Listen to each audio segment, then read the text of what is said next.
a citizen and produce them in court within 24 hours.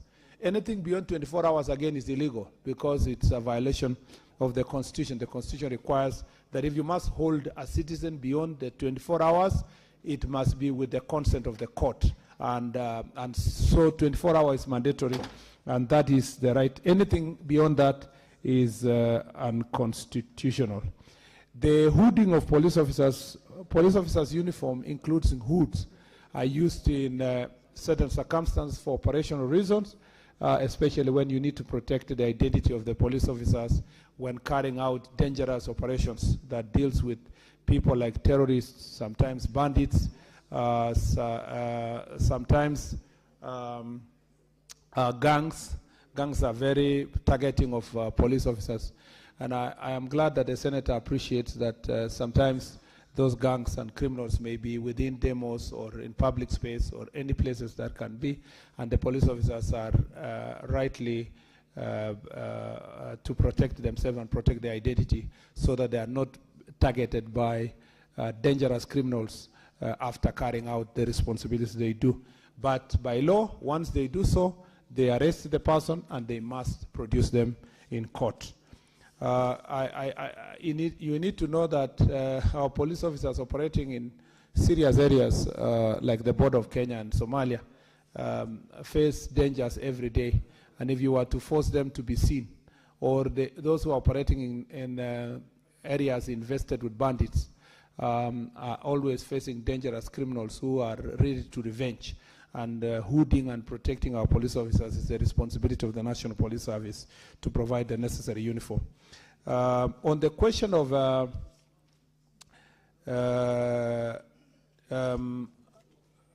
Senator Okech, in terms of self-abductions, I don't think Senator Okech has just come from Mass. He's not a stranger in Jerusalem.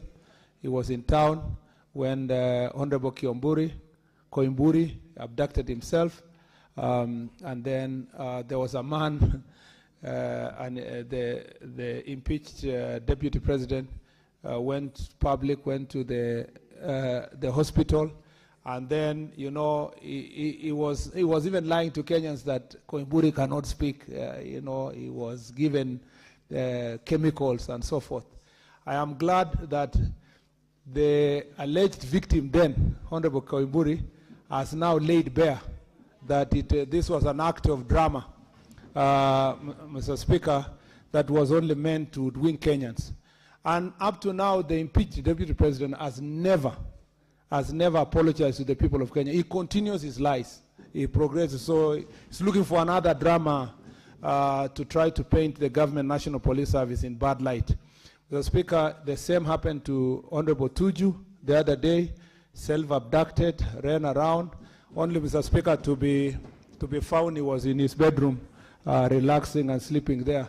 The former deputy president, the former vice president, who was leading the charge to paint the government negatively, up to now has not apologized, despite the fact that Honorable Kalonzo Musyoka is my personal friend. I found that was a very embarrassing situation he found himself in. Being part and parcel of a script, Mr. Speaker, that is painting self-abductions. The last case, Mr. Speaker, involved a young man called Kenyan, who actually forced the DCI to be dragged to a police station, to the court.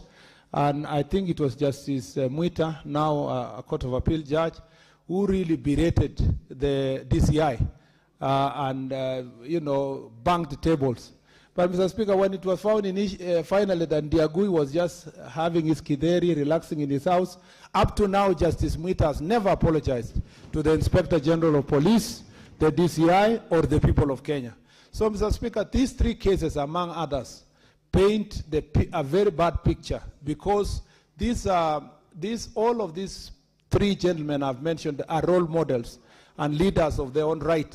But they are painting a very bad picture of the National Police Service, but also they are, Mr. Speaker, embarrassing and making fun of serious cases of disappearance, abductions, enforced disappearance, and the victims and the families feel really very sad that that some people are acting skits and so forth on this particular issue. So, Mr. Speaker, I thank you. Thank you, Cabinet Secretary. Senators, with your indulgence, because of time, we have several questions which have not been asked. What I propose we do is to have the questions asked, the CS to reply, and then we take supplementary questions thereafter. Senator Mazayo, you will ask. We'll ask all the questions. Senator Mazayo. Yes, thank you very much, Mr. Speaker. Mr. Speaker, my question is to the CS. Interior and National Administration, or Interior Security, as follows. First, maybe I want to say that the minister is, I know he's a hardworking minister, but of recent, I think he has received very bad publicity on... Senator Minority Leader, you have a question, go straight to the question.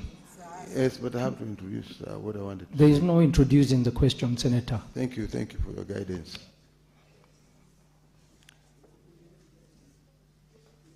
I want to ask, number one, is what has the ministry, what is the ministry's current strategy for maritime security, and how is Kilifi County classified within the National Maritime Risk Framework? B, or number two, what has Kilifi County, why has Kilifi County, despite its long coastline and strategic position, not been prioritized in the deployment of Kenya Coast Guard services? C, could the Cabinet Secretary provide a report on the status, capacity, and distribution of Coast Guard assets along Kenya's coastline, and clarify the criteria used in their allocation? And finally, what immediate and long-term measures is the ministry putting in place to current equitable deployment maritime security infrastructure and personnel across the coastal countries? Thank you. CS, let's take all the questions, then you'll reply. Senator Manzo. Thank you, Mr. Speaker. Question number 16. A, could the Cabinet Secretary provide a data on the number of individuals that have reported missing since 2022, indicating those that have been found alive or dead, and the number still unaccounted for?